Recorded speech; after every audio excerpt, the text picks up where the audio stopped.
5 अप्रैल 2025 शाम की बात है, हैदराबाद की बात है। विनय कुमार 21 साल का नौजवान इंजीनियरिंग का छात्र खेल के मैदान में अचानक मौत हो गई। देखिए ये वीडियो।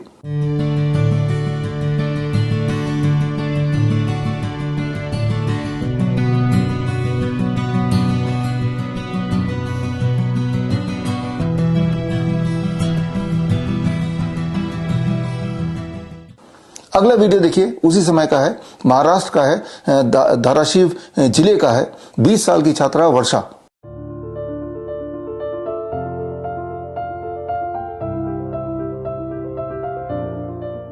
स्टेज पे भाषण देते हुए गिरी, मौत हो गई। क्यों हो रही होगी इतनी सारी मौत? अगर आप डॉक्टर से पूछेंगे तो उनका जवाब क्या होगा? नमूने के लिए देखिए जनाब क्या बोल रहे हैं। 24 घंटे में 3 वीडियो। एक बच्चा क्रिकेट खेल रहा है, हार्ट अटैक हो जाता है। एक बस ड्राइवर बस चलाते हुए हार्ट अटैक हो जाता है। और एक बच्ची स्पीच दे रही है तो स्पीच देते हुए वहीं स्टेज पे गिर जाती है। क्या कारण है इतने हार्ट अटैक का यंग जनरेशन में? कोई कोविड बताता है, कोई माइक्रोप्लास्टिक बताता है, कोई जंक फूड बताता है, कोई फास्ट फूड बताता है, कोई एनर्जी ड्रिंक बताता है, कोई अल्कोहल बताता है, कोई इनएडिक्वेट स्लीप बताता है, कोई ज्यादा एक्सरसाइज बताता है। इन जनाब को या किसी भी डॉक्टर को पता नहीं चल रहा असली वजह क्या है। वो बस ध्यान इधर उधर भटका रहे हैं। लेकिन असलियत अगर आपको जानना है, हालांकि आपको पता ही होगा, असलियत इस किताब के अंदर दर्ज है। ये किताब मैंने 5 अप्रैल को रिलीज किया जयपुर में, वैक्सीनेटेड टू डेथ। इसमें पूरे दुनिया के 2021 से लेकर अभी तक के रिसर्च पेपर हैं, करीब 3,500 से अधिक। और वो सारे रिसर्च पेपर अगर आप पढ़ेंगे तो क्लियर है, कोई कंफ्यूजन नहीं है। इस तरह की मौत का एक ही एक कारण है, वो है 2 खुराक जो आपने लगाए, 2 कोविड वैक्सीन लगाए।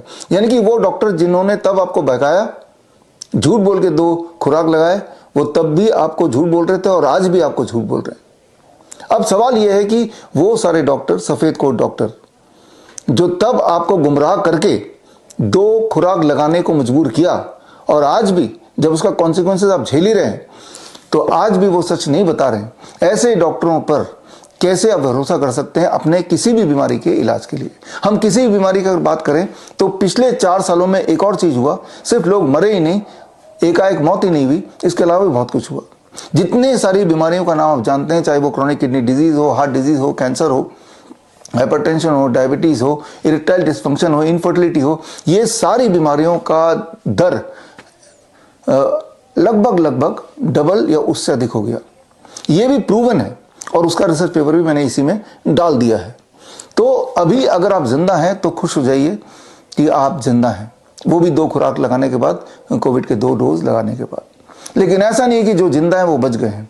सारे लोग नहीं मरेंगे, ना ही सारे लोग मर रहे हैं, लेकिन सबको कुछ ना कुछ जरूर हो रहा है as a side effect of the covid vaccine. हो सकता है किसी को पूरे स्किन में रैशेस पड़ गए हैं, किसी का किडनी अचानक फेल हो गया हो, कोई कैंसर का पेशेंट बन गया हो। तो खैर, अब सवाल आता है तो क्या किया जाए, अब इसके दुष्प्रभाव से कैसे बचा जाए? पहले तो ये इंपॉर्टेंट बात आपको समझना होगा कि वो डॉक्टर जिन्होंने गुमराह तब किया, आज भी गुमराह कर रहे हैं, उन पे आप भरोसा नहीं कर सकते। उनके पास जाके ट्रीटमेंट कराएंगे तो हालत बद से बदतर ही होती जाएगी। ये आप गौर से सोचेंगे तो पाएंगे आप कि ऐसा ही हो रहा है। अगर आपको फिर भी डिटेल में जानना है तो 5 अप्रैल को जयपुर में मेरा एक लेक्चर हुआ था। लेक्चर का नाम है curing cancer with medical engineering. ये लेक्चर आप स्क्रीन पे दिए हुए लिंक में जाके जरूर देखें। बड़ी से बड़ी बीमारी का आसान से आसान इलाज घर बैठे ही हो सकता है। अधिक जानकारी के लिए कांटेक्ट करें nearest doctor BRC clinic @home।